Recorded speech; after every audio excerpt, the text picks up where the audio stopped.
you doggies? It's but cold this morning. Right? Outside it's not too cold, it's not too bad outside. It's like around 41, something like that.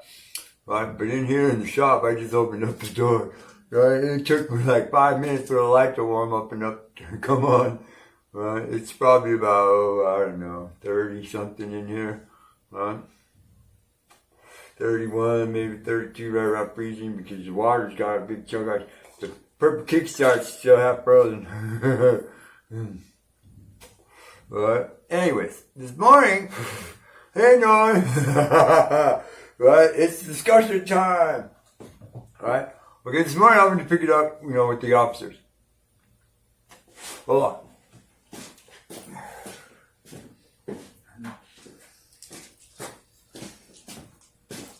Okay, now, right, they're on a starship, right? You know what I'm saying? I'm not talking about one of them Klingon war battleships. You know what I'm saying? I'm talking about one of the big transport things that was in right, Battlestar Galactica. Remember that? Remember all the big transport, crazy big ones? Right? They were in one of those, you know what I'm saying? Right? And there was 12 officers, right? You know what I'm saying? You gotta start with the captain and his crew. You know what I'm saying? And then, for the mothership, the actual crew, you know what I'm saying? Right? Then you had the communications, right? Security, the medical staff, right? And then for on the ground, they had officers that were in charge of things like equipment, like the whirligig machines, you know what I'm saying? And all the equipment that they brought with them in the cargo bay of the mothership to do all the mining, right? Which leads us into the mining officer that was also probably the transportation officer. Right? You know what I'm saying? And then there was the officer this was Nagasad, this was Enki's sister, his blood sister, right? Enlil's half-sister, right? She was in charge of the biology and the earth science, you know what I'm saying? And then there was probably the geophysicist guy, the earth, the dude that studied the earth from outside, you know what I'm saying? And knew all about it, right? And then there was Enki himself, who was the science officer, right? And then there was the engineering guy. Had to be. There had to be an engineer to figure out how to build the big pyramids and all the machines that they did up there in Machu Picchu and all over, Haji over there, you know what I'm saying? So each one of these officers had their own sphere of influence, right? And that was their mission specific. That was their job. Just like when we send them up there to the space station, you know what I'm saying? Each one of those people that's on the space station has a specific task that all ties together into the main mission. Same deal, right? Now, Anu would have been the 12th officer, right? Lord Anu, right? The kingdom, right? Okay, now, the way it broke down was that Enki, right, was Lord of the water and the earth. So that means his entire, sphere of influence, right, was the earth, everything inside the atmosphere. Right? Enlil, right, being the, first son, right? Remember, Enki really was the first son, but Enlil, being the first son, you know what I'm saying, was the officer in charge of the whole mission, right? And so Anu made him Lord of the sky, you know what I'm saying? Everything outside of the, everything on the ground that was, related to the mission, and anything outside the atmosphere of the earth, right? Sky. Right? You gotta remember what we're talking about, because they came from where? Sky.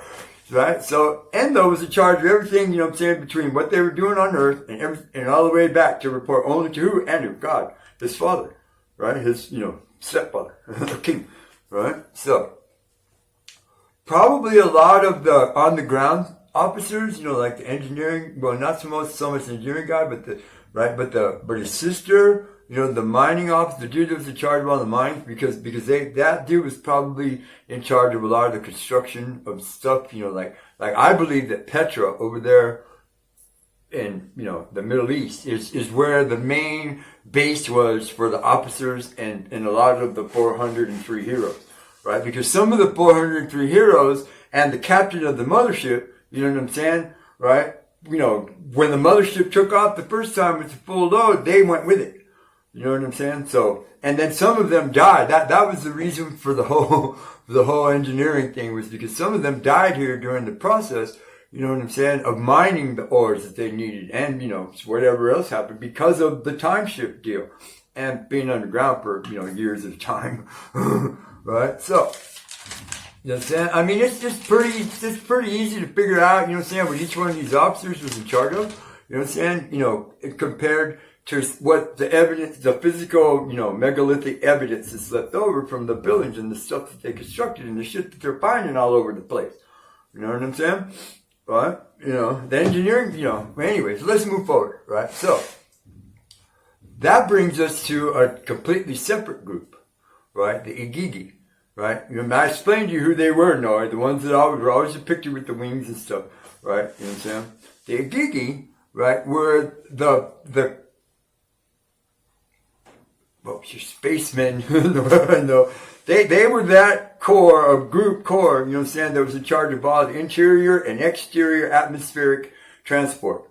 You know what I'm saying? Between the Earth and the mothership and the Earth and the moon base and the Earth and the Mars base, these people were in charge of all that. So they were the ones that were on the ground, were the ones that were flying the little whirligigs around, driving, operating the little operating machines. And what's the thing talks about in Revelations?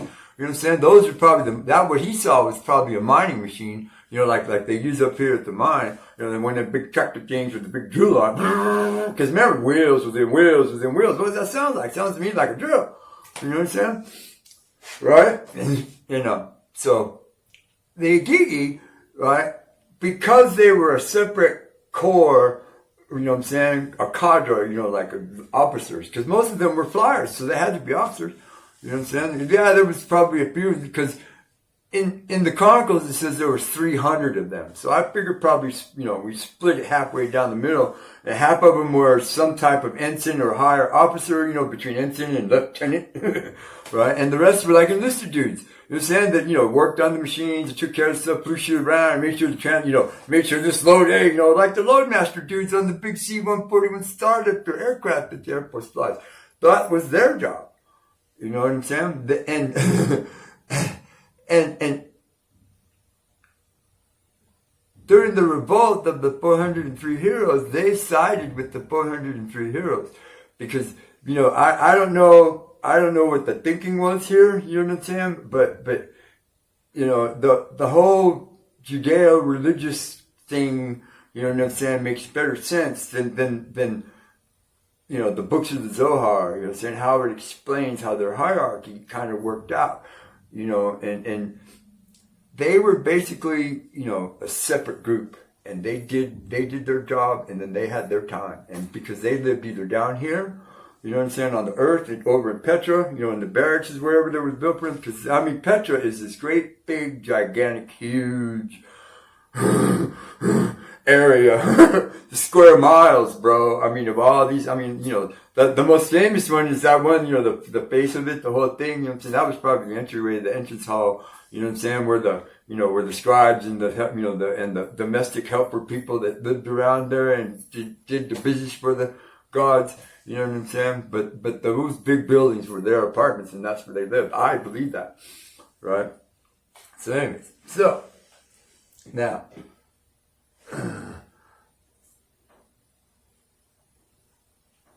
now the sister, now I can't really say her name, right? I just said Naga said. That's what it sounds. That's how I read it. So, right? She had a unique role, right, in this whole thing. You know what I'm saying? She was actually the scientist that did the DNA restructuring and engineering, right, over there in South America at the bases, at one of their, probably at Tiwanaku, right? You know what I'm saying? Or that other one that's a little farther up there in the bottom of Peru. There's this great big gigantic, complex. I can't even say the name of it, right? But, right? Her job when they got here, her job was, because she was a medical personnel, you know what I'm saying, was to take care of them. So she knew the problems that they were going to have with the mining because of the time shift thing with the heroes being down in the ground, right? So she came ready, you know what I'm saying? And, because she was here to study the earth and to make sure that they could adapt to it, because that was part of the mission. I believe that was part of the mission status, where they didn't come here to colonize, but they came here to discover, you know what I'm saying, to see if they could adapt to the environment of the earth, because the earth, is class M planet. It's perfect. Right? You know what I'm saying? It's in the Goldilocks zone. Right? And so she did a lot of research. They did a lot of stuff. And then when they started doing, when the heroes revolted, right? Because the conditions in the mine, it wasn't so much that the conditions were terrible, right? Or it was more that that because, like when they're outside the envelope, they're running at their own time. You know what I'm saying? But when they're inside the envelope of the atmosphere, gravity affects it and their time shift, and especially with the whirling of, of the earth and everything else, you know what I'm saying? And then putting them underground where there's no light. You know what I'm saying? In their own time frame configuration, they could be down there for 36 years, bro, and it would be like a day to them. But and there was a whole lot of inherent problems with this because they came from a planet that was so far away from the sun that was 100 times bigger, where there was way more gravity. They were big people. That's why all these old megalithic tunnels and stuff they're discovering where the mines and shit are gigantic, because they were, have you seen the videos? Right? So, the heroes revolted after a couple of them died, right? And in one of their council meetings in the Chronicles, Enki's explaining it, right? Said the heroes went on strike, bro. They stopped. Okay. Because they knew that they could be here for millions of years, you know what I'm saying? And they would probably live for, 750,000 of those years themselves. You know what I'm saying? Time was on their side. You know what I'm saying? Because the whole mission depended on the heroes, right? The ones that were down there digging the shit up. Not the ones that were building all the machines and all that crazy wacky shit. It was those guys. That's why in the Chronicles, Enki called them heroes. Well, I think there's no real specific number, but it had to have been at least a significant number, 2 or 3, 4 of them, some of the more valuable workers probably died in a, serious mining accident or just from the conditions. Right?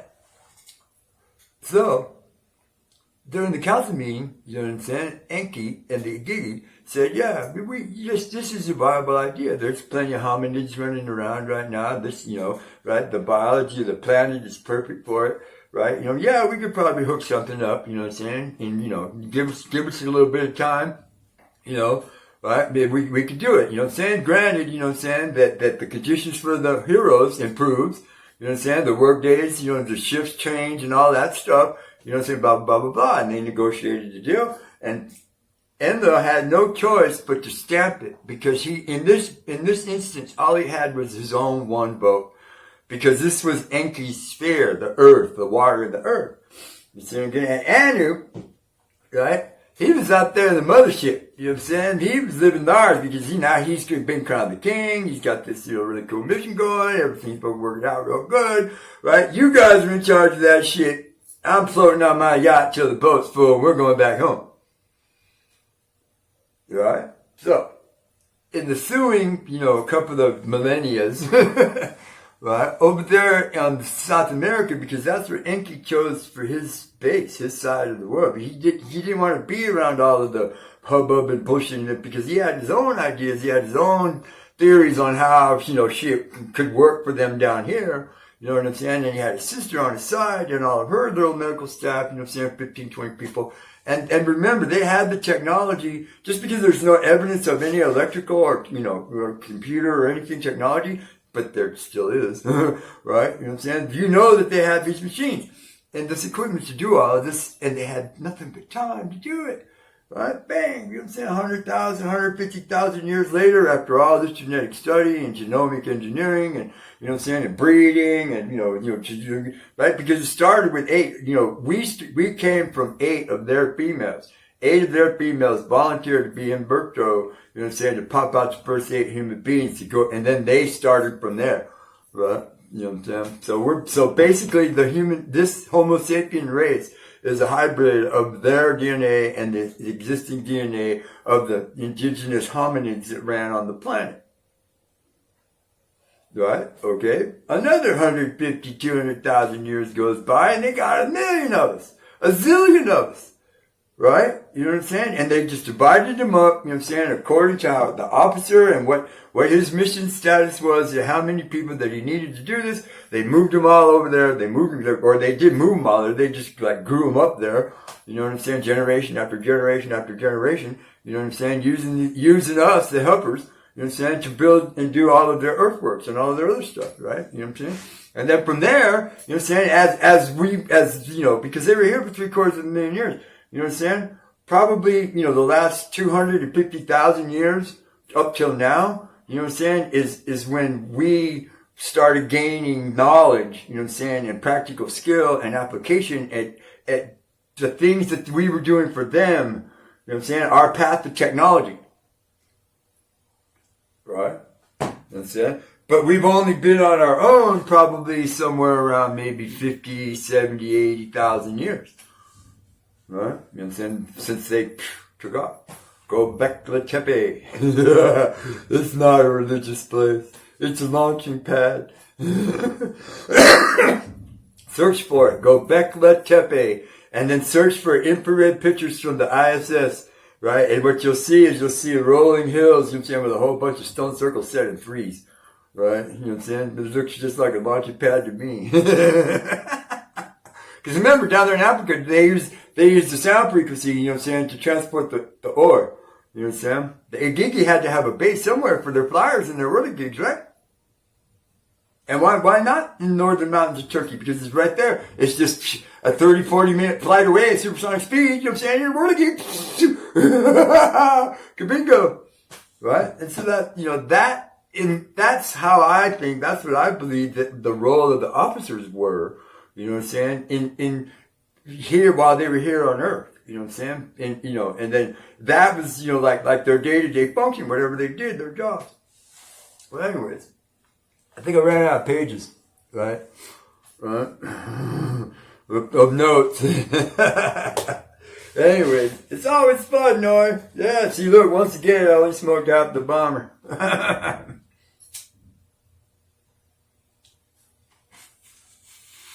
It's freaking cold in here. But anyway, I think I'm going to light the fire. You know, maybe, you know, hone the cylinders. I don't know. Thanks, Noy. Right? This is me, Brian. Whoa.